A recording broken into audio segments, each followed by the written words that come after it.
Hoi ho here mā whare mei te tap on te arwhai tō tātou wharerir ai tēnei pēpēi roto i tēnei whanhor ana tātou. Tua tapapar ai te prauna te atua nārtu tapir a tapati hap ohi mei tō tātou hoa choti tāna mau manhini. O tau e wharome nei tā tātou ne whanhor ai nei tā tātou reini hapuroror a te reo te aturi.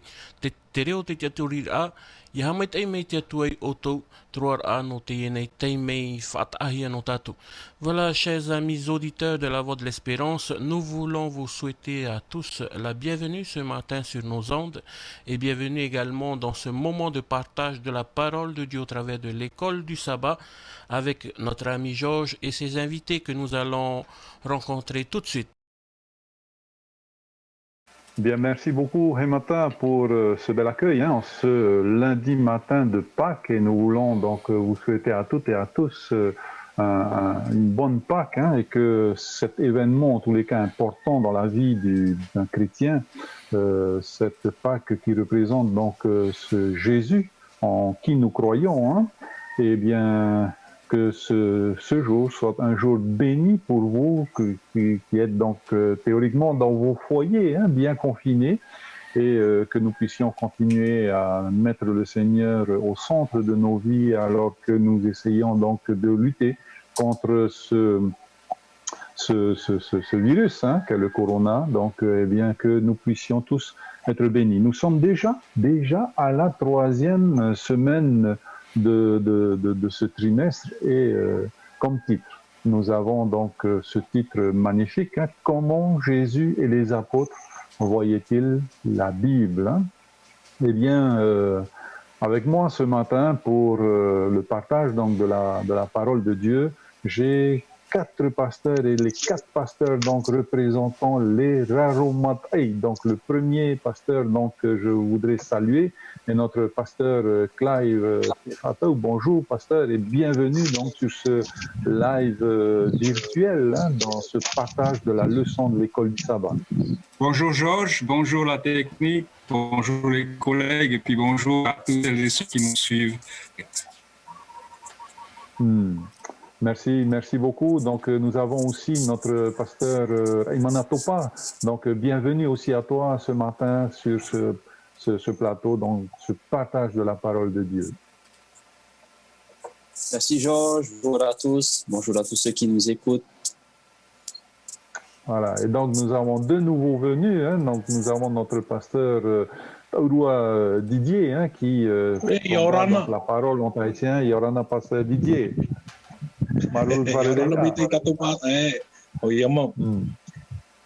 Voilà, et donc et en dernier lieu, donc notre pasteur et ami aussi Alamelou Jérémie. Bonjour pasteur, ça fait plaisir de te voir aussi. Voilà, bienvenue. Bonjour à tous, merci beaucoup, ça me fait plaisir aussi.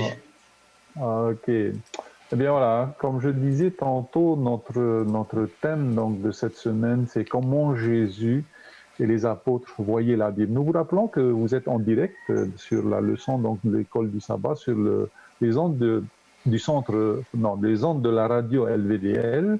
Donc vous pouvez poser nos questions et je vous assure que vous serez aujourd'hui, donc c'est la nouveauté, en direct lorsque vous poserez les questions au 49 45 59 60 49 45 59 60 et vous pouvez aussi nous suivre sur nos 2 plateformes du Centre Média, YouTube et Facebook. Et donc, nous pourrons aussi accueillir vos questions et vos encouragements donc, sur ces 2 plateformes. Eh bien, bienvenue encore à chacun d'entre nous pour ce temps de partage. Eh bien, le cri de la réforme, c'était le retour aux sources. Il est écrit.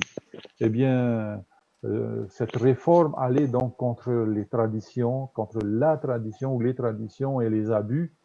Et donc, aujourd'hui, le premier exemple que nous verrons par rapport durant cette semaine, par rapport à la parole de Dieu, donc c'est Jésus, ses dires, ses propos par rapport au texte écrit de l'époque, donc l'Ancien Testament. Et en deuxième partie, nous verrons aussi les disciples de Jésus, ce qu'ils en disaient donc de cette parole écrite et transmise depuis 1500 années.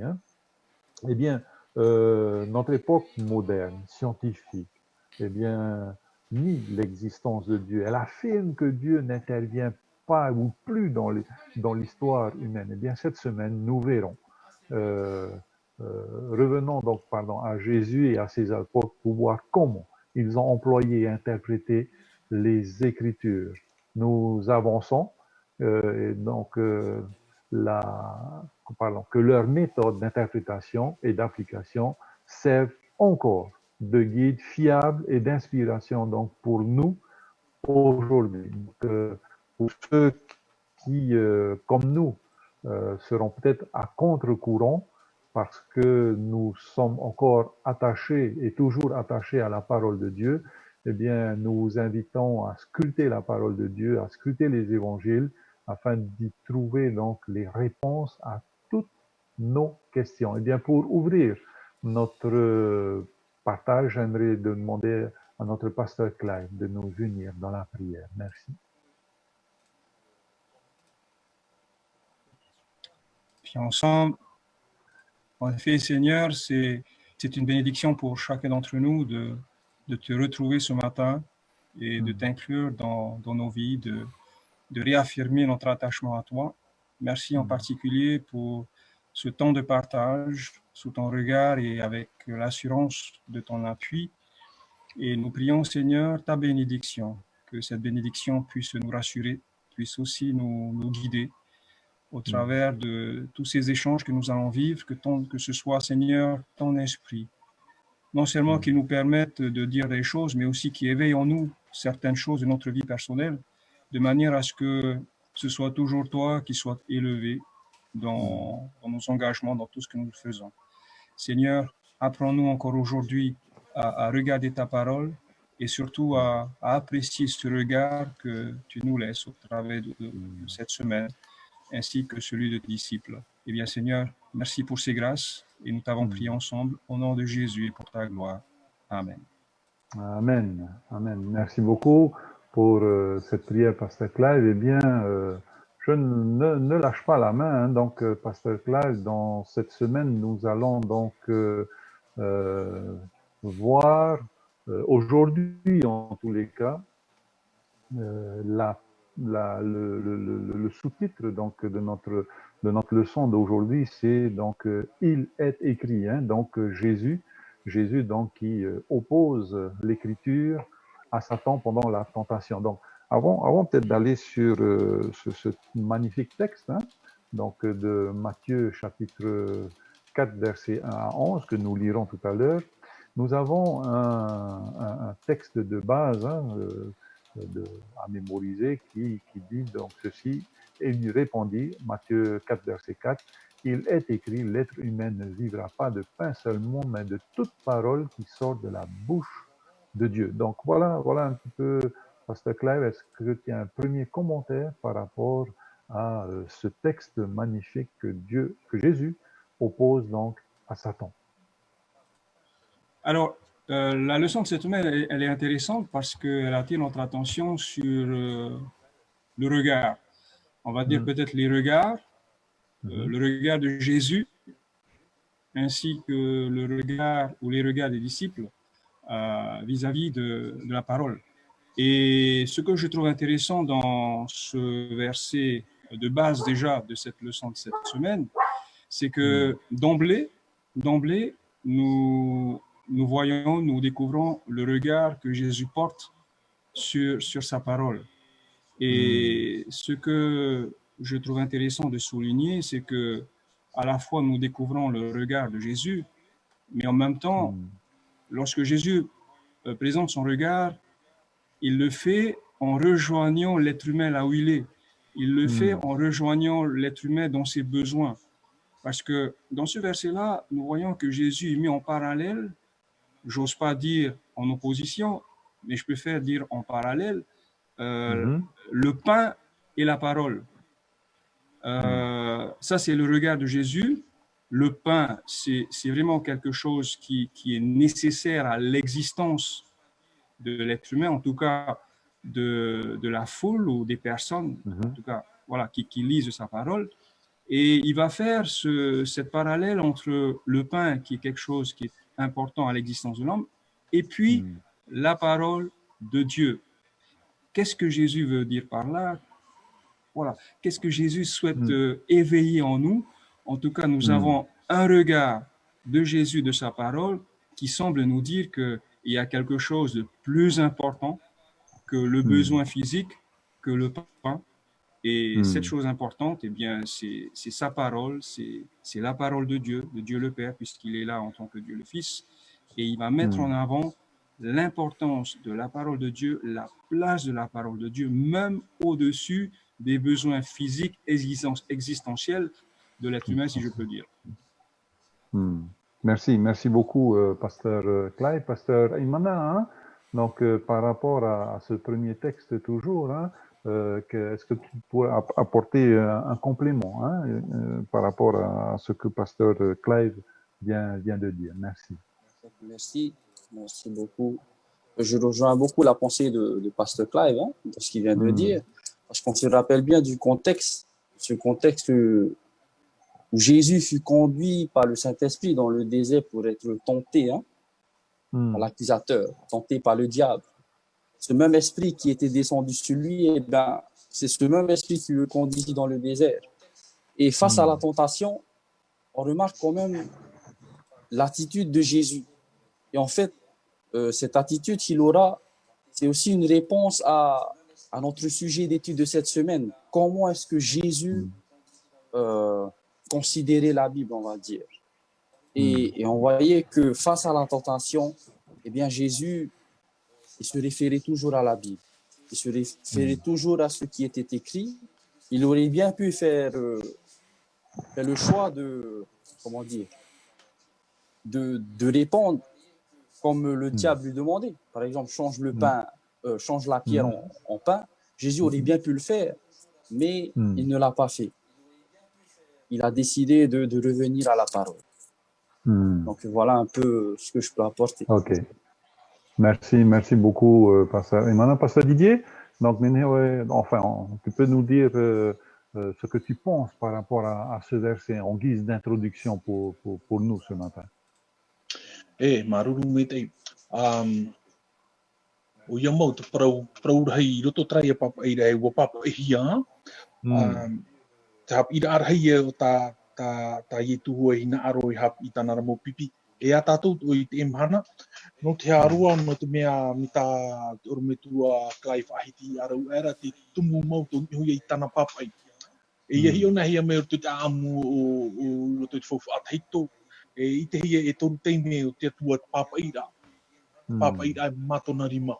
A teiro te tua ahoru, tanei papa i ni mo o tinei. Te piti, ni hoi e te patu i paper mea i o Papuronia, e te toru o ietu i o te papa i ni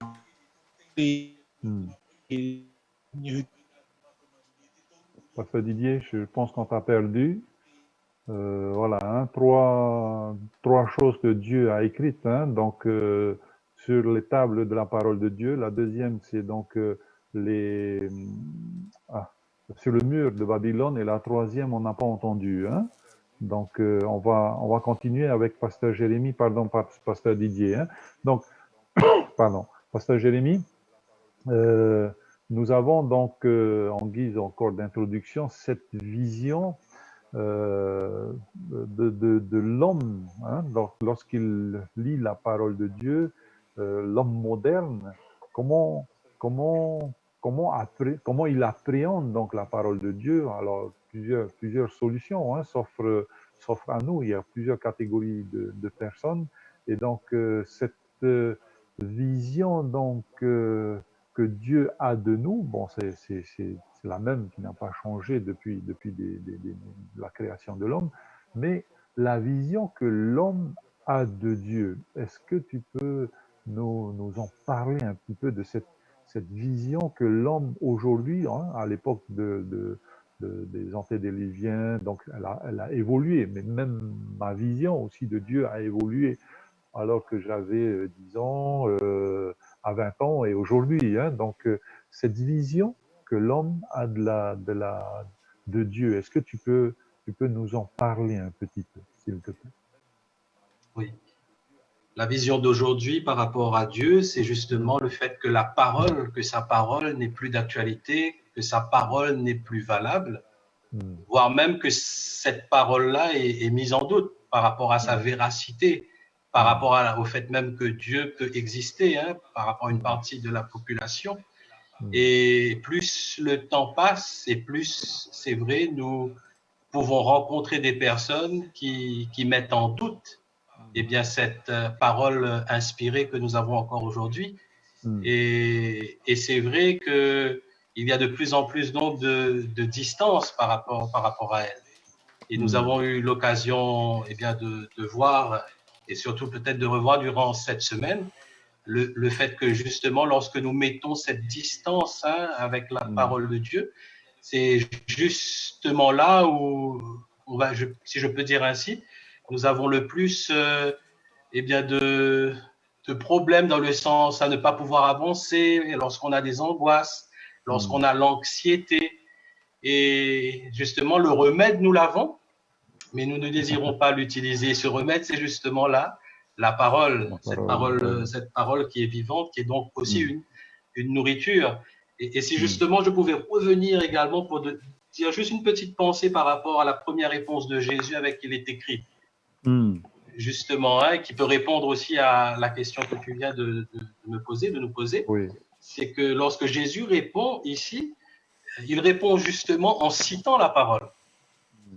Parce que cette parole qu'il dit, l'homme ne vivra pas de pain seulement, ce n'était pas la première fois que Jésus l'avait dit. C'est la deuxième fois que nous pouvons lire ça, mais cette fois-ci dans le Nouveau Testament. Cela nous ramène à l'époque où les Juifs étaient eh bien, dans le désert durant 40 années.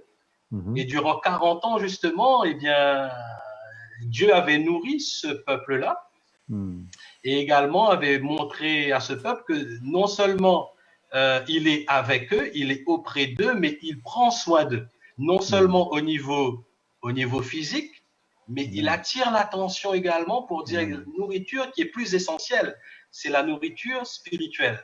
Or, pour répondre à ta question maintenant directement, c'est de dire que c'est vrai que nous, aujourd'hui, nous aimons tout ce qui est matériel.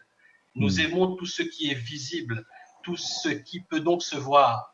Alors que justement, ce que nous avons le plus besoin, c'est d'avoir confiance entre cette parole qui nous ramène à celui qui prend soin de nous, qui nous nourrit, et qui est justement, eh bien, Dieu, si je peux dire Dieu créateur. Ok, Pasteur Clive, merci beaucoup, Pasteur Jérémy. Hein, donc, par rapport à cette question de la vision donc qu'on a de Dieu aujourd'hui, voilà, au XXIe siècle, là, maintenant, hein, pratiquement. Hein, voilà. Oui, alors c'est vrai que cette vision, elle a commencé déjà à se perdre, et je dirais qu'il y a véritablement aujourd'hui un fossé qui s'est installé entre Dieu et l'être humain. Et on voit que ce fossé s'est élargi, s'est approfondi dès lors où il y a eu le péché qui a été consommé. Au départ, on voyait que le lien entre Dieu et l'homme, il était direct dans le jardin. Le péché étant arrivé, ça a apporté une séparation et du coup, ça a créé un fossé et qui a complètement séparé l'être humain de Dieu. Maintenant, ce qui nous amène à dire que ce fossé, c'est aussi un vide qui existe. Au départ, c'est Dieu qui avait pris la place. Maintenant, cette place, elle est vide. Ça laisse un espace vide, ça crée un fossé. Mais le défi que nous avons aujourd'hui, c'est que c'est à nous de combler ce fossé-là. La décision, elle nous revient, le choix nous revient. Et en fait, le défi que nous avons tous, c'est sur quoi nous allons nous appuyer, qu'est-ce que nous allons utiliser, qu'est-ce que nous allons prendre pour combler ce fossé. Et c'est là où les décisions personnelles, les choix personnels sont pertinents parce que ça peut être le travail que je vais utiliser pour combler ce fossé. Ça peut être mes occupations, mes passions que je vais utiliser. Ça peut être mon intérêt envers l'archéologie, envers l'histoire, envers le sport. Ça peut être mon implication dans nos associations au point où Dieu est véritablement absent. Donc aujourd'hui, il revient à chacun avec une bonne conscience et un choix précis de prendre les bonnes décisions et de combler ce fossé. Et je pense que c'est là où le défi se situe pour tous les êtres humains.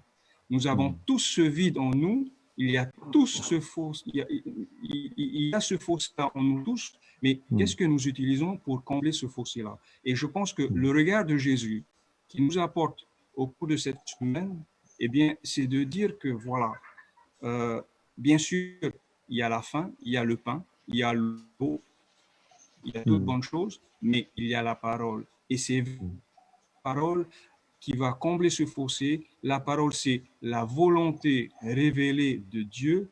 La parole, c'est Dieu lui-même. Donc, le choix, en fait, le choix revient à chacun d'entre nous. Et notre rôle à nous qui avons compris cela, parce que nous le vivons, eh bien, c'est aussi de lancer de ce défi-là à toutes les autres personnes, à nos voisins, même à ceux qui refusent d'accepter l'existence de Dieu. Et c'est là où on revient sur ce qui a été dit la semaine dernière. Si ça ne marche pas au travers de ce que nous disons, au travers de l'enseignement, je pense que le dernier ressort qui nous revient, c'est au travers de l'exemple, notre manière de vivre, tout simplement, au milieu de la communauté et de rejoindre les autres, surtout de rejoindre les autres là où ils sont. C'est exactement ce que Dieu a fait lorsqu'il est revenu vers Adam. C'est exactement ce que Jésus est en train de faire lorsqu'il est en train de parler dans le verset que nous sommes en train de lire. Jésus est en train de rejoindre l'être humain là où il est, de l'amener à se souvenir, comme Jérémie l'a bien souligné tout à l'heure, de cette expérience dans le désert. Dieu les a nourris avec du pain tous les jours pendant 40 ans. 40 Donc, ans. Jésus va les rejoindre sur cette base et ils vont prendre conscience qu'en effet, c'est ce que Dieu a fait. En effet, le pain, c'est un moyen important pour nous aujourd'hui d'existence. Mais Jésus veut dire, ben voilà, vous prenez conscience de cela, mais il y a quelque chose de plus important encore. Et ce qui est important, eh bien, c'est véritablement ce que Dieu veut pour chacun d'entre nous au travers de sa parole. Merci beaucoup, Pasteur Clive, hein, pour ton intervention. Bon, Didier, nous avons été coupés, hein, Pasteur Didier. Donc, tu disais tout à l'heure, il y a ton micro qu'il faut activer. Tu disais tout à l'heure, Pasteur Didier, qu'il y avait trois choses. Hein. Donc, Dieu a écrit de sa main les 10 commandements, a écrit de sa main sur le mur. Hein. Donc, voilà. Et la troisième chose, qu'est-ce que Dieu a écrit? Tu as dit trois fois. Hein. Toi oui, papa le ira ni sable. ho terepo te me apa hia mai tra hine faturi ana ra e te mea I te hia to te I pra amu I te mea ra ho I te tu tra ture ahuru ta I te papa I rima hi te tuara o wa wahi hi ia o ia to te pra tra papa I ni ho te patu I pa puronia I te na he to te amu I te mea ra o ni na hi te au hai tra wahai te tu ane e te wahi e tui papa I tonari mai raro ni ho terepo I te mea rai e wahi hare atatara e mo e roa tura I tuna parau. E hapi arahai a tatatou toa e heru ame I te e manane I te mea hoi e te whai te meira e. Mi te tau mai a te papa I o re tau arahai e I nane. Faufu arahai e tatatou mo tātatou hapi a I te e toa tane ia. E te parau ato I e tanahin arora whahoi ni ho te waira I orai ona I pihoi a bon apo te toru ato a. Maru. Merci beaucoup, Pasteur Didier. Hein. Donc, la troisième chose, donc, c'est l'écriture sur le sable hein, pour les péchés hein, de chacun de ceux qui a accusé donc la Samaritaine. Donc, et ces trois écrits de Dieu, de la main de Dieu, donc, ont disparu et aujourd'hui aussi nous l'expérimentons dans nos vies, hein, certaines de nos vies en tous les cas, où la parole de Dieu a disparu de nos vies. Hein. Donc, c'est ce qui vient un petit peu en accord aussi avec ce qui a été dit précédemment. Bon, on oriente maintenant vers Pasteur Raymana. Pasteur Raymana, alors, Jésus est envoyé donc dans le désert. Je vais lire peut-être d'abord le texte. Hein. Donc, Matthieu 4, versets 1 à 4. Alors, Jésus fut emmené par l'Esprit dans le désert pour être tenté par le diable. Après avoir jeûné 40 jours et 40 nuits, il eut faim. Le tentateur s'étant approché de lui, lui dit, si tu es fils de Dieu, ordonne que ces pierres deviennent des pains. Jésus répondit, il est écrit, l'homme ne vivra pas de pain seulement, mais de toute parole qui sort de la bouche de Dieu. Donc, la question que je me pose et que j'aimerais te poser maintenant, c'est Dieu, lorsqu'il envoie Jésus dans le désert pour être tenté par le diable, pour que Jésus se prépare dans le désert, est-ce une stratégie commune du Père, du Fils ou du Saint-Esprit, ou bien est-ce que Dieu prend un risque en envoyant, donc poussé par le Saint-Esprit, en envoyant Jésus au désert? Voilà donc ma première question. Merci pour cette question. Hein. Alors pour répondre à cette question, personnellement, je dirais que oui, Dieu prend des risques. Mais ce que je vois dans ce risque qu'il prend, c'est vraiment la confiance que Dieu a envers Jésus, cette confiance qu'il a pour Jésus. Et comme le verset le dit, hein, Jésus fut conduit par l'Esprit dans le désert. Mais notons bien que Matthieu précise bien le fait que ce n'est pas l'Esprit qui tente, mais c'est le tentateur. Du coup, dans la tentation que Jésus, bien sûr, l'Esprit, je pense que l'Esprit était aussi avec lui. Et ce qui est beau, hein, ce qui est beau dans cela, c'est que pour nous aujourd'hui, cet esprit nous est aussi donné en tant que promesse. Hein? Jésus, dans Matthieu 28, hein, il a dit « Je suis avec vous tous les jours ». Et dans plusieurs autres passages de la Bible, il me dit qu'il m'envoie le consolateur. Donc pour moi, la tentation, elle est là. Et en tant qu'être humain, elle fera toujours partie de la vie ici-bas sur terre. Parce que nous sommes un monde qui est tombé dans le péché. Donc forcément, le diable fera tout pour nous tenter. Il fera tout pour que nous n'ayons pas cette relation avec Dieu. Mais ce qui est beau avec Dieu, c'est qu'il nous laisse ses promesses, qu'il sera toujours avec nous à chaque instant de notre vie. Merci beaucoup, Pasteur Raymana. Je m'oriente maintenant vers Pasteur Jérémie. Pasteur Jérémie, donc, alors concrètement, hein, on entend souvent en ce moment, hein, Jésus donc part en retraite, hein, dans le désert, mais il est aussi en quarantaine dans le désert. Il passe 40 jours dans le désert. Hein. Donc, pourquoi il passe ce temps-là dans le désert, hein? Donc, on a vu qu'il prend des risques. Dieu, la Trinité, donc le Père, le Fils et le Saint-Esprit, ils prennent des risques en envoyant Jésus donc au désert. Et qu'est-ce qu'il va y faire dans le désert, donc Jésus? Donc rappelons-nous, juste avant, nous avons vu que Jésus avait été baptisé. Et c'est juste après donc son baptême qu'il va prendre ces 40 jours, on va dire, entre guillemets, confinement. C'est un mot, on va dire, à la mode actuellement. Confinement dans le sens où il ne va pas être dérangé par des personnes physiques, mais il n'est pas confiné spirituellement. Il est parti justement pour être en accord, pour être en harmonie avec son Père, pour avoir cette force dont il aura besoin pour pouvoir justement vivre son ministère. Parce que son ministère commence justement à son baptême. Et là, il est là à prendre ce temps de ressourcement spirituel auprès de son Père, pour accomplir justement la volonté de son Père. Et ça, pour moi, c'est une illustration, un exemple qui est là pour nous aider également. Si nous voyons le contexte dans lequel nous nous trouvons actuellement, nous sommes tous confinés, quasiment plus de la moitié de la terre est confinée. Mais ici, Jésus est en train de nous donner un moyen de pouvoir tenir durant ce temps dans lequel nous pouvons nous trouver également, qui est difficile de plus en plus pour pas mal de personnes.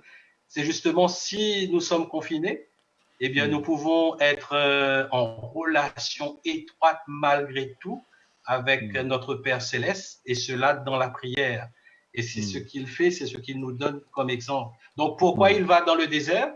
pourquoi il prend ce temps? Eh bien, il veut avoir un temps de qualité avec son Père, pour s'armer, pour être fort spirituellement, pour pouvoir accomplir ce ministère de salut qu'il aura, qu'il a eu pour l'humanité tout entière. Un ministère qu'il a accompli avec succès. Ok, merci beaucoup, pasteur Jérémy. Donc, en tahitien maintenant, pasteur Didier, hein, est-ce que tu peux nous dire pourquoi Jésus, donc, pendant 40 jours, donc, va être voilà, confiné, mais pas par rapport à son Père, hein? Pourquoi Jésus va au désert, est poussé par le Saint-Esprit au désert? Okay. Mea o ia I te parau no te me te para, e parau tahu o tara, parau no te me te para o ia o mea Ioane Paptito, e hamatara o ia te pina arto me te para no te whahitira ia I tona I hui parau. E una ne o te o ngara amatai o te whahitira o ia te parau no te me te para o ia tu whahaua. E tatatou I rawane I tatatou I te ioi honei. Nō toro mai ki a te toro no mi pene au te I rawa tarawai rahia mai, e teime mau tiro tō rātou te me te para. O e teime, o e pai ahi ona hea te parau no te me te para no tātou atoa, I nā ai o ie tū ti ora. E re te me te para tiro tō rā o e ki teime e re rā. Hi ona me te para te emhana tiro tō tātou te me te para o te haune rā. I opa o te tei te mea I atea e ai tātou I te atua. Te teipa e man oi ki te ie. Ok. Merci beaucoup, pasteur Didier, hein, pour ton intervention. Maintenant, je viens donc alors, le prochain, donc, je voudrais interviewer donc pasteur Clive. Hein. Donc, pasteur Clive, lorsque Satan vient voir Jésus donc au désert, tout à l'heure, pasteur Jérémy me disait que il sortait juste du baptême, hein, donc il venait juste de se faire baptiser. Et là, Satan défie en tous les cas Jésus dans son statut de fils de Dieu. Donc, la question, donc, c'est cette fiabilité de la parole de Dieu. Hein. Tout ce trimestre, nous sommes donc sur la parole de Dieu. Hein. Donc, Dieu a dit, celui-ci est mon fils, écoutez-le. Hein. Donc, mon fils bien-aimé en qui j'ai mis toute mon affection. Donc, voilà, un défi donc à la parole de Dieu, dans cette parole de Dieu qui dit, bon ben, si tu es fils de Dieu. Voilà, hein, donc si tu es fils de Dieu. Alors, peut-être avant de répondre à celle-ci, je voudrais juste revenir sur la question que tu avais posée tout à l'heure. Dieu prend-il des risques? À cette question-là, je crois que Dieu prend des risques et Dieu a pris des risques. Et en fait, je crois que depuis le début, Dieu a pris des risques. Dieu a pris des risques dans le sens où les Écritures présentent Dieu comme étant un Dieu omniscient. C'est-à-dire qu'il sait toutes choses. On va se dire aussi également qu'il arrive à savoir ce qui va être anticipé par les uns et les autres.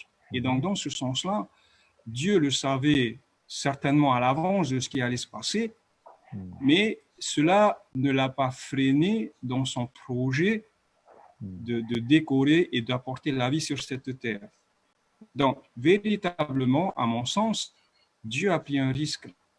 Ensuite, nous connaissons le reste de l'histoire et on va pouvoir observer que tout au long de l'histoire... Pasteur Clive, on t'a perdu quelques secondes. Est-ce que tu peux revenir, s'il te plaît? Ah, ok. C'est bon là?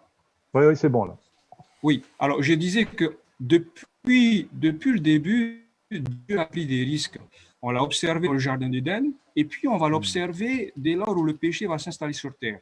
Lorsqu'il va s'approcher d'Abraham, de Noé, et on voit bien dans l'histoire du peuple d'Israël, Dieu va prendre des risques dans le sens où il sait combien ce peuple est entêté mais il continue de prendre des risques dans le sens où on peut voir dans cette démarche de Dieu sa volonté d'amener l'être humain à la raison et de pouvoir changer de comportement. Je pense que Dieu a accepté de prendre le risque dans ce sens-là, de donner une chance à l'être humain de pouvoir prendre conscience de sa situation catastrophique et aussi de pouvoir apprécier ce que Dieu a à lui apporter au travers de sa parole. La deuxième chose, depuis très longtemps, même étant jeune, j'ai toujours été gêné par ce qui est évoqué au sujet de Jésus, qui après son baptême est envoyé dans le désert par le Saint-Esprit pour être tenté. Ça m'a beaucoup gêné et ça m'a amené à beaucoup réfléchir à cela. Bon, c'est vrai que le texte, il est clair. Jésus est conduit dans le désert par le Saint-Esprit pour être tenté. Alors je me dis, est-ce que Dieu... Voilà, on s'est tous posé cette question. Mais en même temps, je me suis dit que, bon, il ne faut pas oublier que les faits sont rapportés par quelqu'un qui va écrire ce qui s'est passé avant. C'est-à-dire que aujourd'hui, quand on regarde un film, souvent au début du film, on voit la fin du film, on voit la conclusion du film. Et je me dis que Matthieu, lorsqu'il va présenter, d'ailleurs les évangélistes, lorsqu'ils vont présenter leur rapport de cet événement, je me dis, certainement, il faut comme dans les films. Dès le départ, ils vont expliquer ce qu'ils vont dire et donner la conclusion au départ pour que nous, quand on va lire le reste, eh bien, on va comprendre ce qui s'est passé. Quoi qu'il en soit, c'est quelque chose qui a été fait. Donc, Jésus a véritablement été tenté dans le désert par Satan. Maintenant, c'est vrai que Satan va reprendre cette appellation fils de Dieu. Il va l'utiliser, si je ne me trompe pas, à 2 reprises. Les 2 premières fois, si tu es fils de Dieu. Pourquoi est-ce que Satan parle de cette façon-là? Le texte ne nous le dit pas. Bon, on peut souligner le fait qu'en effet, dans ce passage, Satan va reconnaître le statut de Jésus comme étant le Fils de Dieu. Donc, Satan va partir sur une vérité. Mais en même temps, il va partir sur une vérité pour la tordre, pour essayer de piéger et de coincer Jésus. Mais je me dis quand même que puisque Satan, il utilise cette formule dans une mauvaise intention, je pense qu'il reconnaît déjà dès le départ véritablement Jésus comme étant le Fils de Dieu. Et puis, c'est quelque chose, même s'il donne l'impression que appeler Jésus Fils de Dieu, ça lui va bien, mais je me dis qu'au fond de lui-même, ça ne lui va pas du tout parce que il a toujours, en tout cas, l'impression que j'ai après avoir lu la Bible, il y a toujours eu cette jalousie en lui à l'égard de Jésus comme étant le Fils de Dieu. On le retrouve aussi chez les êtres humains lorsqu'ils parlent des fois. Tu vois, lorsqu'ils ne sont pas d'accord sur une idée, ils vont reprendre cette idée d'une manière sarcastique, on va dire. Et je me dis qu'ici, Satan, il est en train de jouer le sarcastique. Il donne l'apparence à Jésus qui est déjà faible physiquement. Il donne l'apparence à Jésus qu'il reconnaît Jésus comme étant le Fils de Dieu. Mais en fait, c'est pour pouvoir mieux le pointer, mieux le flécher, et c'est ce qu'on va voir dans la suite de ses propos. C'est pour pouvoir vraiment piéger Jésus. Alors, et ça, c'est une grande leçon pour moi, parce que le diable, eh bien, il va s'appuyer sur de la vérité pour tordre cette vérité dans le but de piéger la personne concernée. Et c'est ce que j'observe dans ces propos de Satan. Reconnaître Jésus comme le Fils de Dieu, mais dans une intention mauvaise, malveillante, dans le but de le coincer. Et il prend avantage parce qu'il sait que physiquement, Jésus est faible. Dans des conditions comme celle-ci, en tant qu'être humain, lorsque nous sommes physiquement faibles, eh bien, la moindre lueur de force, d'encouragement qui nous arrive, on la saisit. Et cette lueur d'encouragement, c'est le diable qui va la porter. Si tu es fils de Dieu, mais malheureusement, bon, je ne dirais pas malheureusement, mais heureusement, Jésus n'a pas joué le jeu. Ok, merci beaucoup. Donc maintenant, pasteur Imana, hein, donc on voit que 40 jours, Jésus n'a pas joué le jeu, mais dans les deux autres versets, donc dans les deux autres livres de Marc et de Luc, hein, il y a une autre connotation. Alors dans Matthieu, c'est clair, au bout des 40 jours, ben, Jésus est tenté. Mais dans Marc chapitre 1, versets 12 et 13, où il passa 40 jours tenté par Satan. Voilà, ce n'est pas le 40e jour, il passa 40 jours tenté par Satan. Dans Luc chapitre 4, versets 1 et 2, il nous dit où il est tenté par le diable pendant 40 jours. Voilà. Donc, je me suis dit ce matin, donc hier soir, en relisant ces deux textes-là, je me dis, bon, ok, Jésus va dans le désert, il se prépare, donc c'est pour se préparer donc pour sa mission, mais pendant, alors peu importe que ce soit pendant ou à l'issue des 40 jours, hein, donc dans nos préparations aussi, il me semble que Satan ne va pas nous ménager. Donc, pasteur Imana, hein, donc pendant ou pas après les 40 jours, peu importe pour moi, hein, c'est pas ça qui fondamentalement va me sauver ou pas. Hein. Donc, mais comment Satan donc va venir, voilà, insidieusement, donc comme il l'a fait dans le jardin d'Éden, essayer donc de saper en utilisant donc cette, comme pasteur Clive disait, donc de manière sarcastique, le statut, donc le titre de fils de Dieu. Merci. J'aimerais juste apporter un petit plus, enfin, une petite idée suite à la réponse de Pasteur Clive que je nous joins pleinement. Hein. C'est aussi le fait que, à partir de la deuxième fois où Satan va venir tenter Jésus, bon, on remarque que lui aussi, il emploie le terme « car il est écrit ». Car il est écrit. Hein? Alors que la première fois qu'il s'approche de Jésus, ben non, il lui dit, si tu es le Fils de Dieu, ordonne que ces pierres se chantent. Mais les autres fois, on voit bien que il est écrit. Et en fait, le début de sa phrase, hein, il faisait bien référence à un texte biblique qui se trouve dans le psaume 91, verset 11, car il ordonnera à ses anges de te garder dans toutes ses voies. Mais le truc, c'est qu'il n'a pas pris en considération toute la Bible dans son intégralité. Du coup, je vois que il vient, c'est vrai, il peut prendre des paroles, mais mal interprétées, hors de son contexte. Et souvent, ça peut être un défaut aussi que l'on a de prendre un verset tel qu'il est et de le placer dans une situation qui n'a aucun rapport avec le contexte même du passage. Donc voilà une première réponse que je vois vis-à-vis de cette attitude de Satan. Et est-ce que tu peux me répéter ta question? 40 jours, donc, c'est ça? Voilà. Non, en fait, il défie le statut de Dieu, de Jésus en tant que fils de Dieu. Hein, mais aussi, on peut aussi aller sur la réponse de Jésus. Hein, on peut aussi commenter la réponse de Jésus par rapport donc à cette attaque de Satan. Hein. Donc la réponse, c'est l'homme ne vivra pas de pain seulement, mais de toute parole qui sort de la bouche de Dieu. Bien sûr.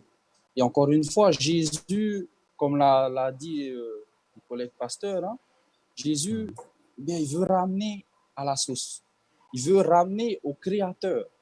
Parce que c'est vrai qu'on a besoin de pain, mais le pain, c'est vrai que c'est un aliment qu'on a fait à base de choses qui ont déjà été créées. Et ici, Jésus, il veut nous ramener à la source, au Créateur. On on a plus besoin du Créateur dans nos vies personnelles. Ok, merci beaucoup. Donc, pasteur Didier, donc en tahitien, donc Dieu, Satan, donc qui attaque le statut de Jésus en tant que fils de Dieu, hein, même si c'est de manière, comme on dit en tahitien, Rama, hein, voilà. Et la réponse donc de Jésus aussi, l'homme ne vivra pas de pain seulement. Merci, pasteur Didier. Rurumete. Trap e prosi, ya. Esi. Ere pe no atahi nei, ya. E hi ona hi e roto truar atau charir amai. O manuia ro tra prautana esi. E te ho e hi ora prau no te e prosi, esi, me te peu. I te mea rai te prau no te hapapuru ona te prau e ere ro atu o te atua. Hi ona pe ke teipa. E te mea hua manuia ina anei, hi ona e tātou te raura o te mau man, mi tātou hua pe mana matamu e te i o te imhana, te i e post-modern ma. Te hupa i e tupura, te i e sihara ama i te imhana o te urohi e titi. Ai te hoa te atua wahau. Te whahitira o te parau nā huru mhana i ro te a marito. E au i te hi o marito. Te papaira o ia tera e waneria nā toroma, nā te whaia ataroma. E te aura te e parau marito e hamara. Me paariro i tana parau, no me te te me e tupai ona ni tau nā mau, i me una nei e paraura e o ia e. Maha huru mahana, te mau mahana tātei tei o ia te whaahe manuara. Ere te whahoira ona te parau ni ho te i monu ataroma. Ere ho e mahana no tana e whaahema, te mau maha huru mahana, mau mahana tātei tei. Mau tei me ato e au ia vai i nei nei. Alo? Okay. Merci beaucoup, pasteur. Oui. Te whaar otura? Ok, merci beaucoup, pasteur Didier. Donc, je me tourne vers pasteur Jérémie. Hein. Donc, nous allons continuer un petit peu la lecture sur la deuxième tentation, mais si tu as envie de revenir un petit peu en arrière, n'hésite pas. Hein. Donc, le diable le transporta donc dans la ville sainte, le plaça sur le haut du temple et lui dit: si tu es fils de Dieu, jette-toi en bas, car il est écrit, il donnera des ordres à ses anges à ton sujet, et ils te porteront sur tes mains, de peur que ton pied ne heurte contre la pierre. Jésus lui répondit: il est aussi écrit, tu ne tenteras point le Seigneur ton Dieu. Voilà. En quoi, donc, Satan a tenté Jésus, mais nous, en quoi pouvons-nous tenter Dieu et comment, hein, dans le sens où, en faisant quoi ou pas, en disant quoi ou pas, hein, en ne disant rien, hein, mais il y a un texte que j'aimerais opposer donc à mes propos, c'est dans Malachie chapitre 3 verset 10, apportez à la maison du trésor toutes les dîmes, afin qu'il y ait de la nourriture dans la maison. Mais mettez-moi de la sorte à l'épreuve. Voilà, tu ne tenteras pas le Seigneur ton Dieu, mais parce que j'espère que je ne sors pas le texte de son contexte. Hein, voilà, hein, je ne voudrais pas que... voilà, hein, si je le sors de son contexte, dites-le moi aussi. Hein, voilà. En quoi pouvons-nous, êtres humains, aujourd'hui, donc moi, Georges, tenter Dieu? C'est vrai ici, lorsqu'on lit ces versets 1 que tu viens de nous rémunérer là ici, c'est de dire que Satan connaît aussi la Bible. Il est très important de le dire et aussi d'ajouter que certainement, après Jésus-Christ, c'est celui qui connaît le mieux la Bible. Tout à fait. D'où l'importance pour nous, êtres humains, encore plus étant pécheurs, eh bien, le fait qu'il nous faut connaître la Bible. Et la grande différence en connaissant la Bible, ce n'est pas juste pour avoir de la connaissance, c'est d'avoir cette assistance qui est indispensable de l'Esprit Saint. C'est ce qui fera donc la grande différence. Et c'est vrai que connaissant aussi la Bible, on peut mal interpréter les textes et faire dire les textes ce que nos cœurs le désirent. Hein? Et c'est vrai ce que disait tout à l'heure, il y a le pasteur Reymana. Mais quand tu donnes un verset ici, en quoi pouvons-nous être tentés? Malachie 3, le verset 10, où ici Dieu nous donne un commandement, parce que c'est un commandement, apporter à la maison du trésor toutes les dîmes, afin qu'il y ait de la nourriture dans ma maison. Et ensuite, Dieu de dire, mettez-moi de la sorte à l'épreuve. Quel est le sens de ce mettez-moi de la sorte à l'épreuve? Nous ne devons pas, et je vais mettre en guillemets, tenter Dieu. Dieu ne peut non plus être tenté. On a vu Jésus a été tenté, on avait vu que Satan, qui est un être qui est là depuis des milliers d'années, hein, qui existe, n'a pas réussi. Donc, si j'ai au fond de mon cœur le fait de dire bah, je vais tenter Dieu, tout de suite nous avons une réponse, jamais il ne va succomber. Si Satan n'a pas réussi, je ne vais pas non plus réussir. Maintenant, lorsque Dieu dit mettez-moi de la sorte à l'épreuve, ce n'est pas le fait que Dieu est en train de me dire ici tentez-moi. Non, Dieu est en train, et je pense que c'est cela la signification du verset.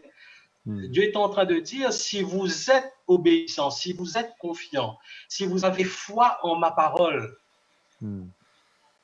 vous verrez si je ne prends pas soin de vous. Mettez-moi de la sorte à l'épreuve.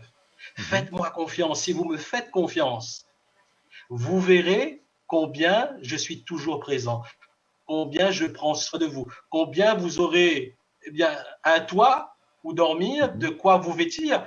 Peut-être pas un château, peut-être pas des vêtements royaux, mais Dieu prend toujours soin de ses enfants. Et je pense que c'est dans ce sens-là qu'il faut prendre ce verset où Jésus dit « Je suis là », Dieu dit « Je suis là ». J'attends simplement que tu me fasses confiance, j'attends simplement que tu mettes ma parole, à vivre ma parole selon ma volonté, et tu verras si tu n'as pas de bénédiction. C'est cela que Dieu est en train de dire. Ne fermez pas la porte à la bénédiction ne désire qu'une seule chose, pleuvoir sur chacun de nous.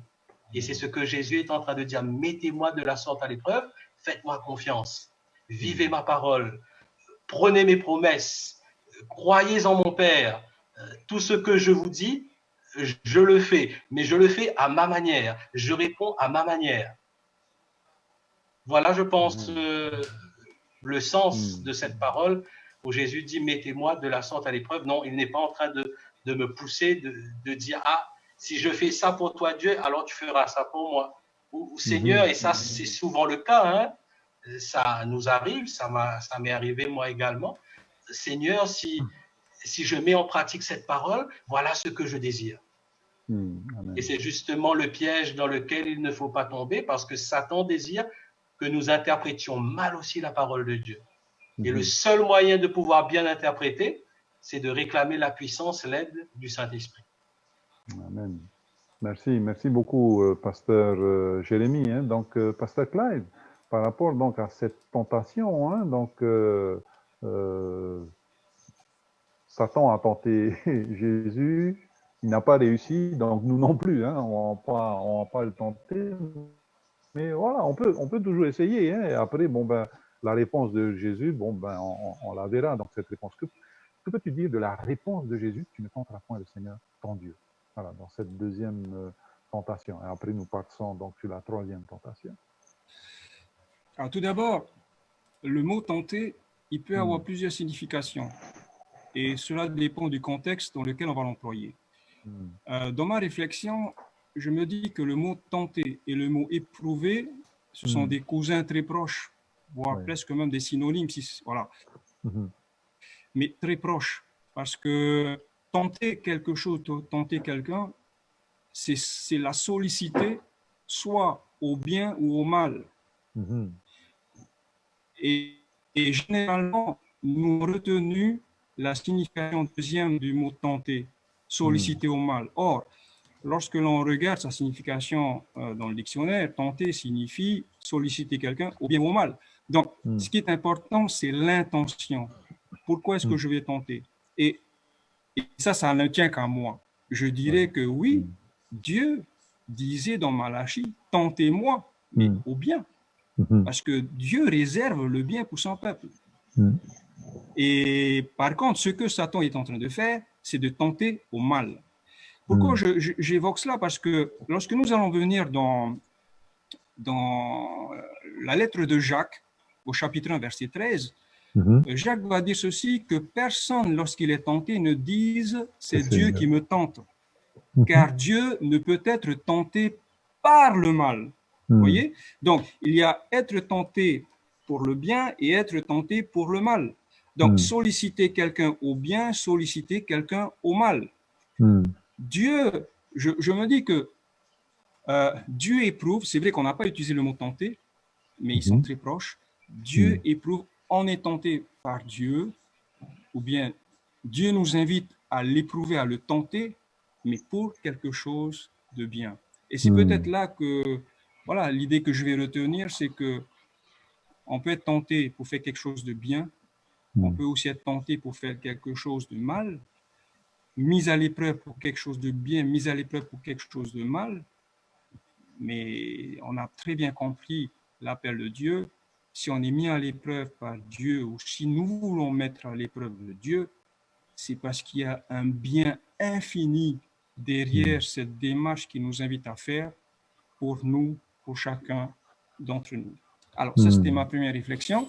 La deuxième réflexion par rapport à la réponse de Jésus. De Jésus. Alors, Jésus va dire, il est aussi écrit. Et c'est intéressant parce que lorsque le diable il rentre dans ce jeu-là, il vient avec son scénario à lui, il vient avec son ordre du jour à lui. Et finalement,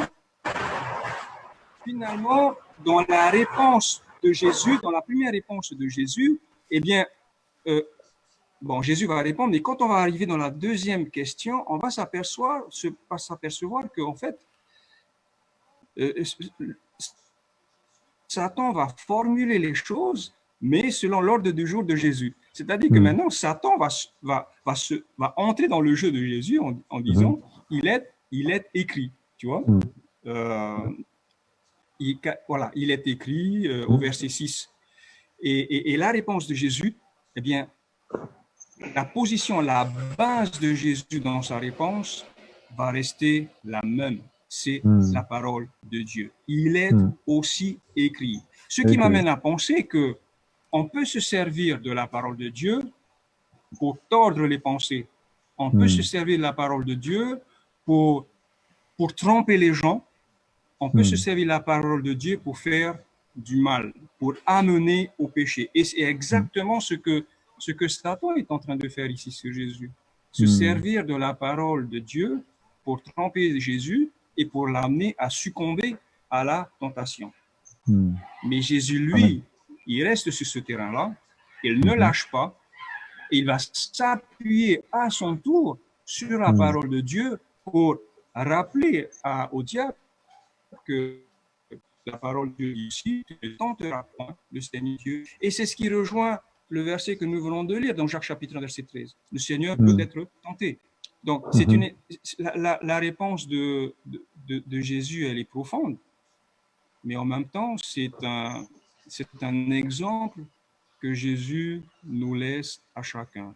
Lorsque nous nous trouvons en face d'une tentation, lorsque nous nous trouvons en face d'une situation qui paraît complexe, et on sait que la décision que nous allons prendre va avoir un impact, soit à court terme ou à très long terme, sur la situation, eh bien, le Seigneur nous invite véritablement à nous appuyer sur sa parole, à nous appuyer sur sa volonté, voire même si les auditeurs, les personnes avec qui je suis vont se retourner contre moi, et ça pourrait arriver, mais là Jésus nous laisse un point fort en disant, quelles que soient les circonstances,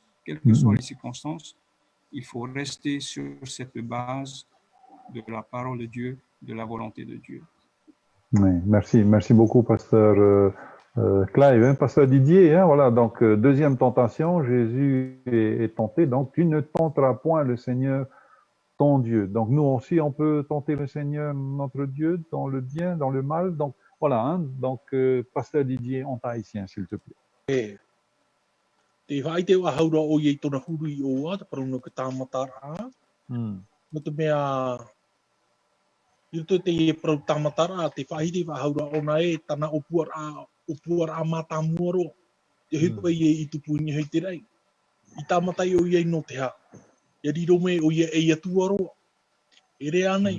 E vai mere ro te ie paru tātātou tini hauro te whare pure a. E wa manu ia o ia. Manu ia po e o ia to tana mau tāmatara a. O puarai tāmatai. Ina aro o ia te haamurihia. Nā muaroa.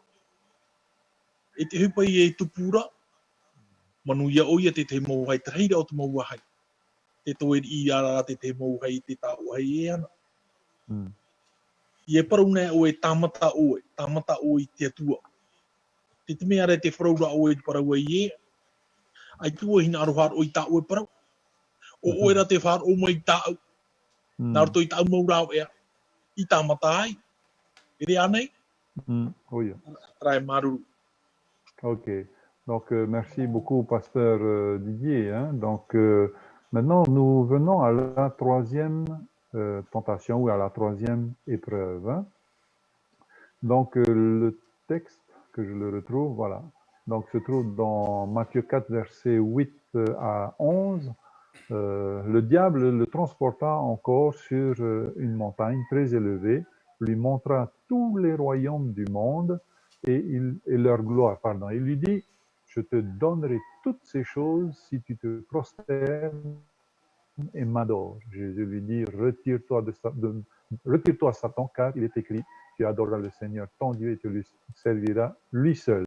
Alors le diable laissa et voici les anges vinrent auprès de Jésus et le servaient. Donc, sur quoi, pasteur Didier, porte la troisième tentation, hein, la première, donc c'était sur comment on appelle, sur la faim, hein, donc les besoins hein, primaires donc de l'homme. Le deuxième donc a porté sur j'allais dire c'était une question d'une mission suicide, hein, jette-toi, hein, donc cette confiance en Dieu que Dieu au travers de la tentation nous soutiendra toujours, hein.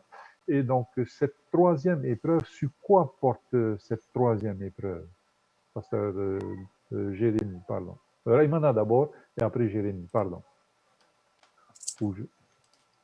Merci. Alors cette question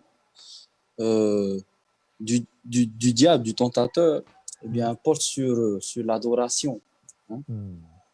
Je te donnerai toutes ces choses si tu te prosternes et tu m'adores.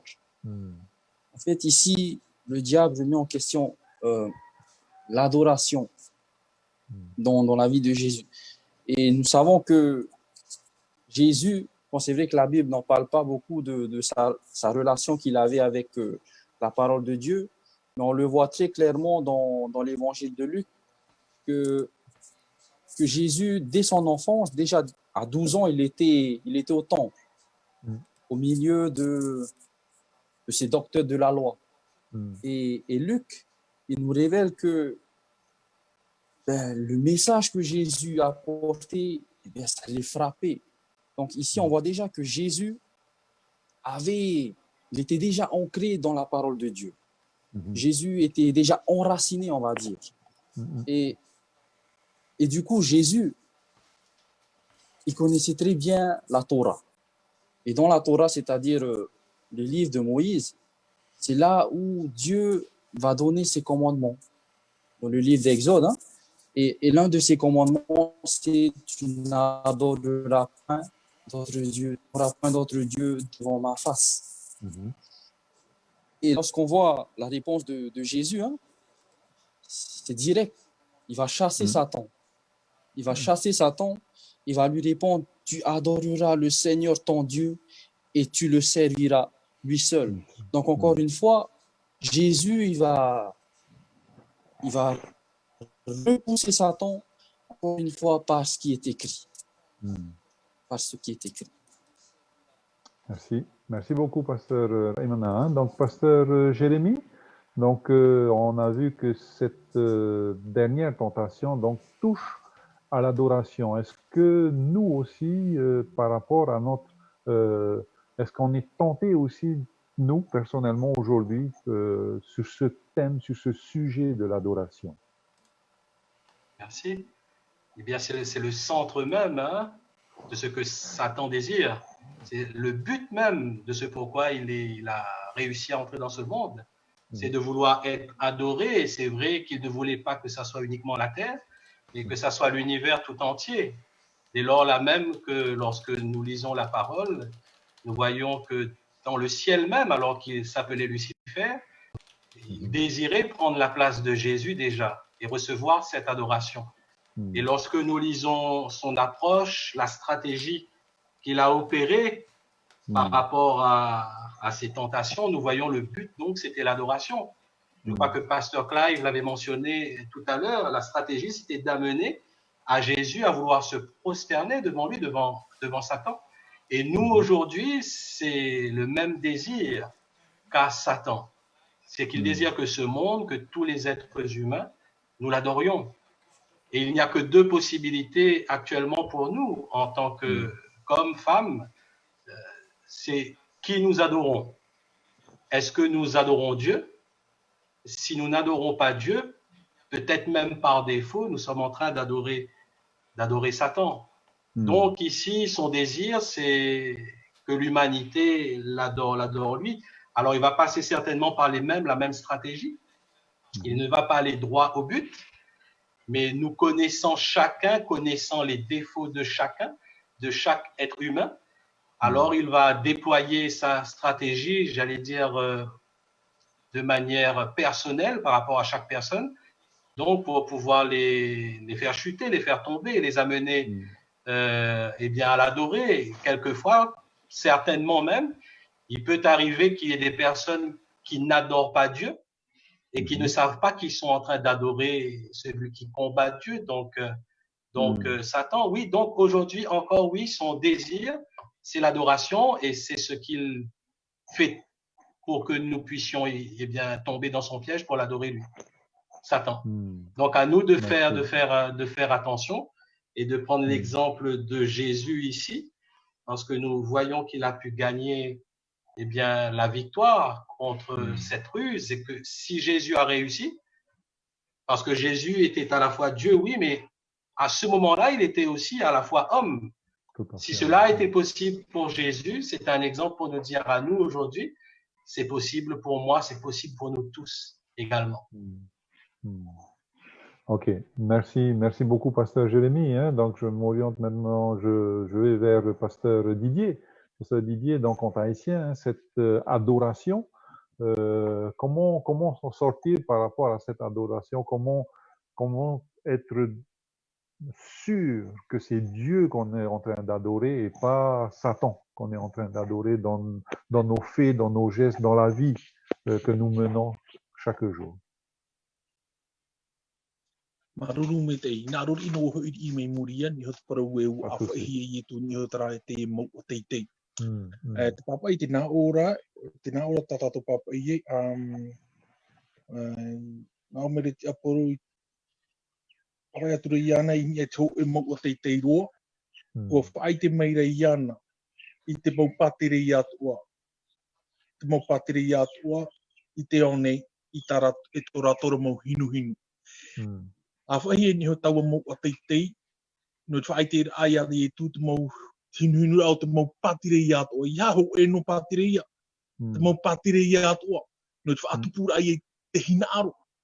Te hinaaro rai tara patire ia e te patire ia. E hi o nei una neira. Ai toto o tata nei tau au ahaura e. E o ia te pouie te mau mea atua nei. He ua haua hona ni o te paruno tāmuri rā. Te ura ara no e hi o nei te tehi o rauna nei tamana o rau o te parau e no mō te. A whaira hei e tawarahi ana tara mo o tati atua i ana para whaewiti ana e hare. Te iteira ona i atana ana ma. O ia, mi te mea re ho hi o rā te tau i tēnei. I te mea rai, tati atua hina aro wha. Tai wha hina aro o re parau i te mea rai, i hate i e tana ana i raro nei. I tāra tana ana api. Amen. Te mea i e opuahi ere e tātane. E te mea toi e tātou e wehi ere i raro mi au tā oe wira. Nā he ara. A te hiroa, e nāna da matainia. E nāna da matairo toi tana papai. Te arata i tera i tātou pa atua. I te ora muru ere te tana ana api. Rai. Ok, merci beaucoup. Donc, j'aimerais donc maintenant m'orienter vers Pasteur Clive. Hein. Donc, Pasteur Clive, par rapport donc à cette dernière, enfin, aux tentations que le Seigneur a eues donc hein, dans le désert, la question Jésus primordial pour nous, Alors, c'est excuse-moi Jésus. Georges de te couper. Oui, Excuse-moi oui. Georges de te couper. Nous avons un téléphone. Un Allô? Allô? Allô, papa? Te wharo mai la? Te whara Ah, tūra, aui mei ta aui la. e mana o pai te ni e parau no mea no tātana, ia. Hmm. I hi o tātou ni e te mea i o tui tera mātai o. Mi te hamatara amai i te wha hemara o tātana e tu.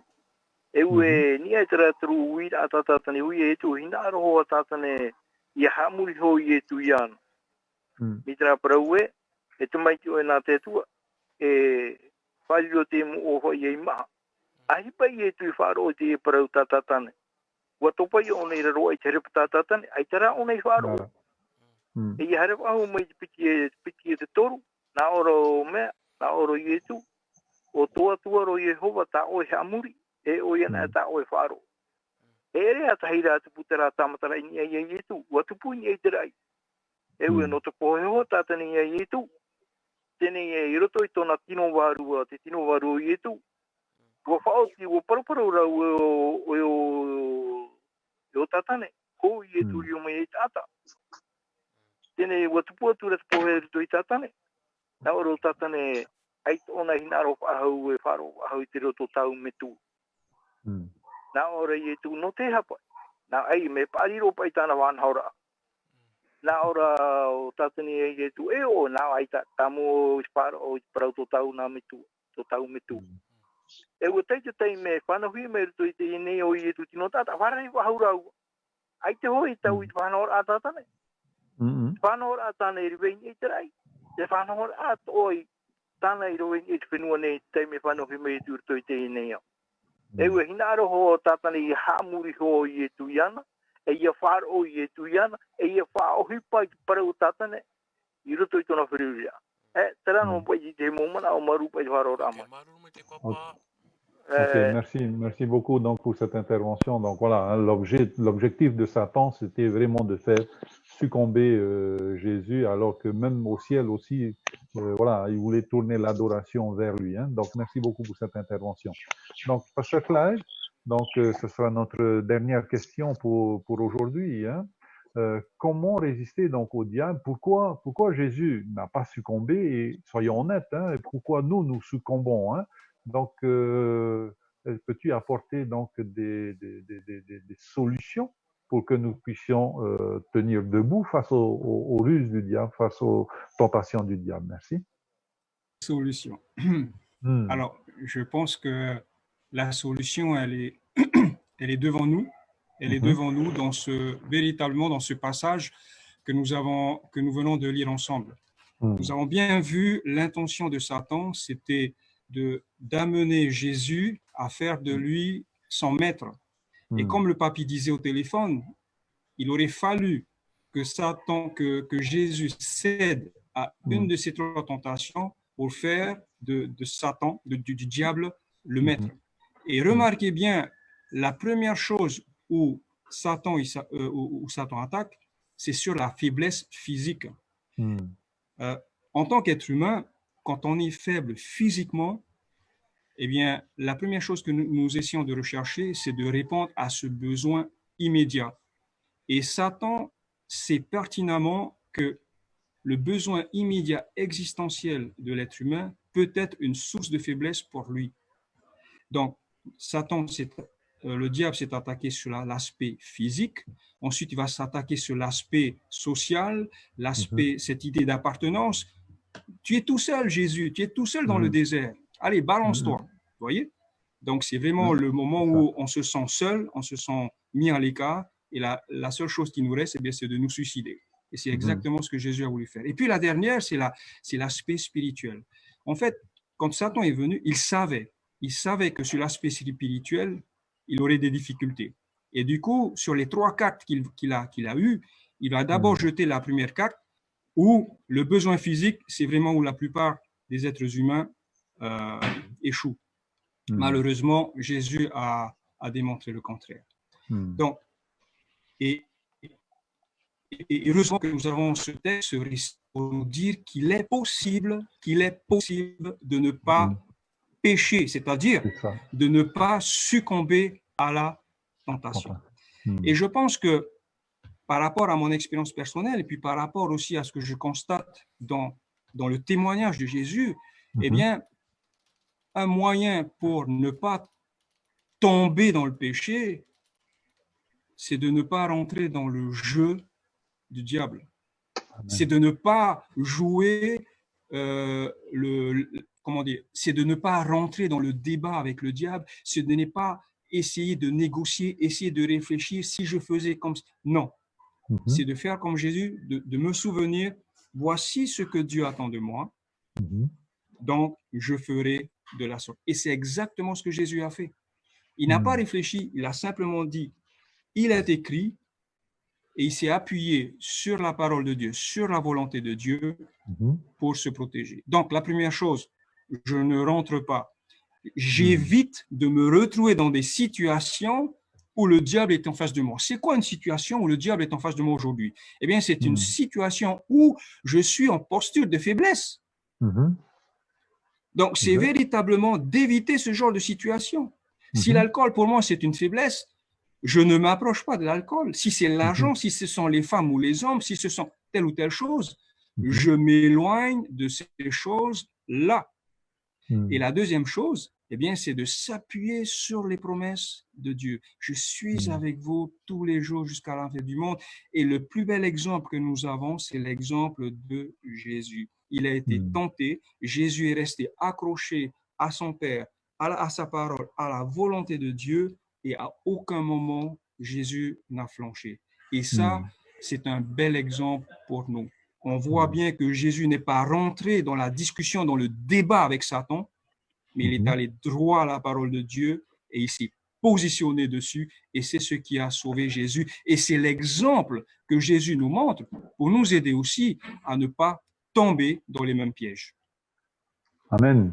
Donc, c'est une grande leçon que tu viens de nous donner, hein, de ne pas entrer, même pas tenter d'entrer en contact avec les démons. Hein. Nous n'avons pas à lutter contre la chair et le sang, hein, mais contre les esprits démoniaques, hein, donc dans les lieux élevés. Hein.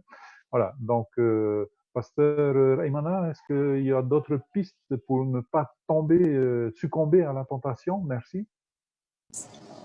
Alors, j'aimerais juste partager aussi un verset qui pourra répondre à cette question qui se trouve dans Josué. Josué au chapitre 1 et au verset 8. Alors, je situe un peu le contexte. Hein. C'est Dieu lui-même qui parle à Josué. Parce que Moïse venait de mourir. Moïse qui était le leader. Maintenant qu'Israël n'avait plus de leader, ben, Josué sera, on va dire, le successeur. Et ici, Dieu va lui donner un conseil. Je vais lire le verset. Que ce livre de la loi ne s'éloigne point de ta bouche. Médite-le jour et nuit pour agir fidèlement selon tout ce qui est écrit, car c'est alors que tu auras du succès dans tes entreprises. C'est alors que tu réussiras. Je pense que voilà, il faut vraiment avoir cette relation avec cette parole de Dieu, hein?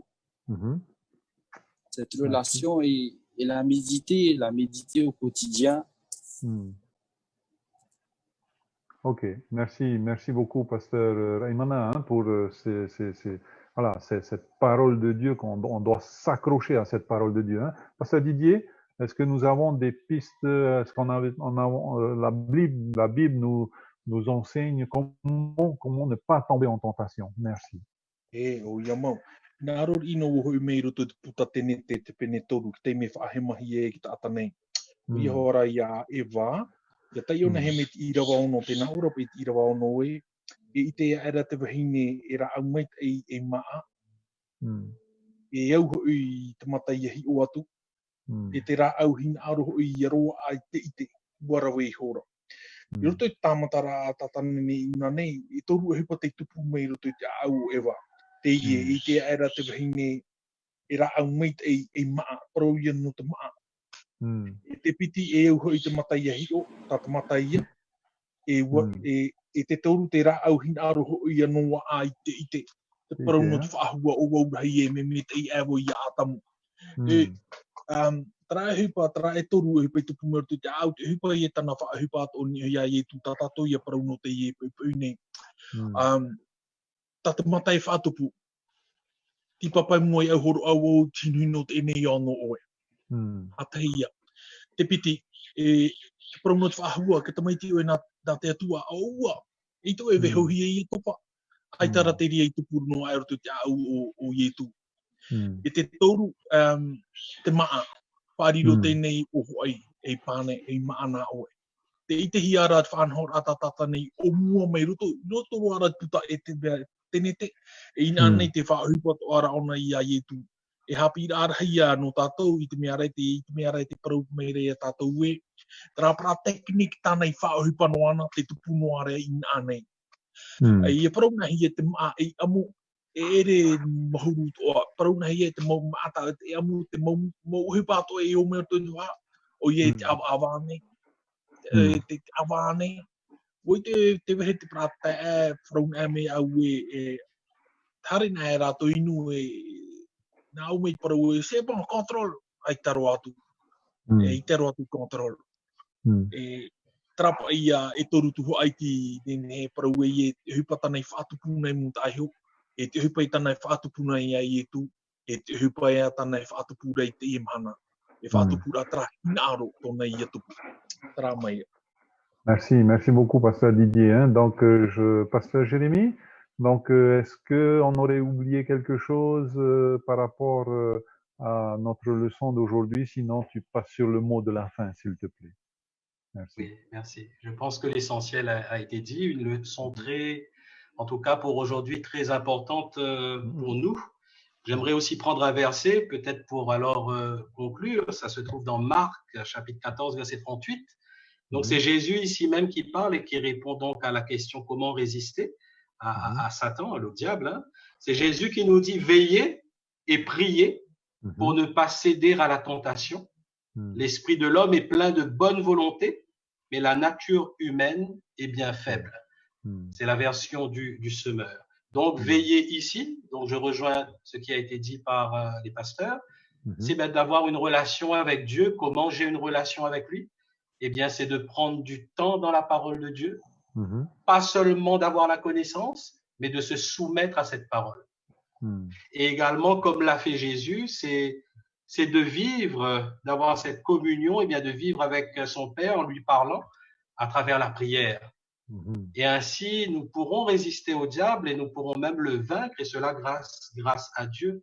Donc, l'important pour moi, l'important pour nous, et Jésus est notre exemple, c'est que Jésus a eu une vie de soumission à la parole de Dieu qu'il connaissait.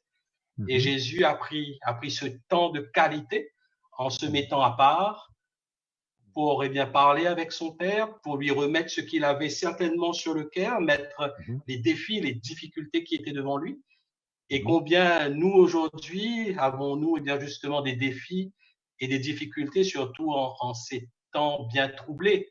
Et le seul moyen pour moi, le seul moyen pour nous de pouvoir avancer malgré tout et aussi de faire repousser l'ennemi, eh bien, c'est de passer du temps dans la prière, c'est aussi d'ouvrir cette parole, la bonne parole, la parole de Dieu, et surtout de vivre cette parole.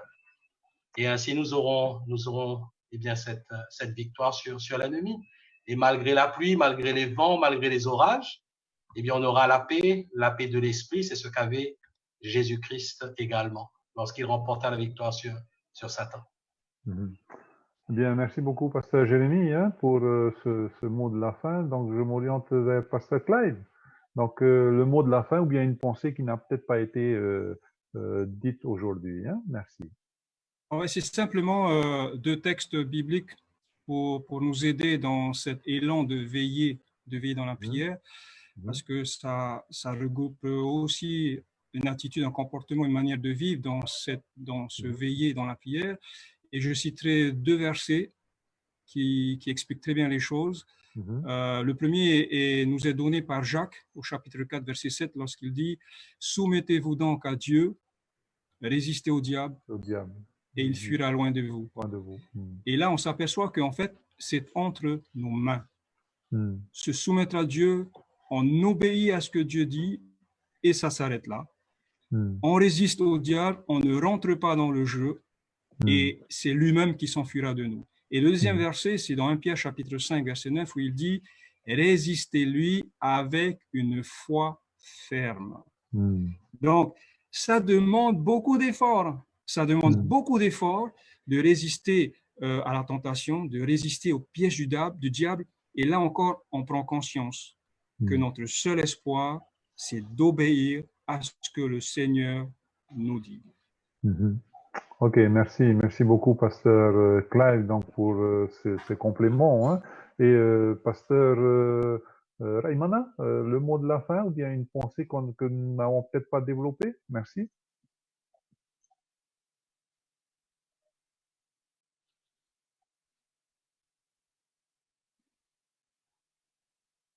Micro. Micro. Allô, allô? Voilà. Allô, allô?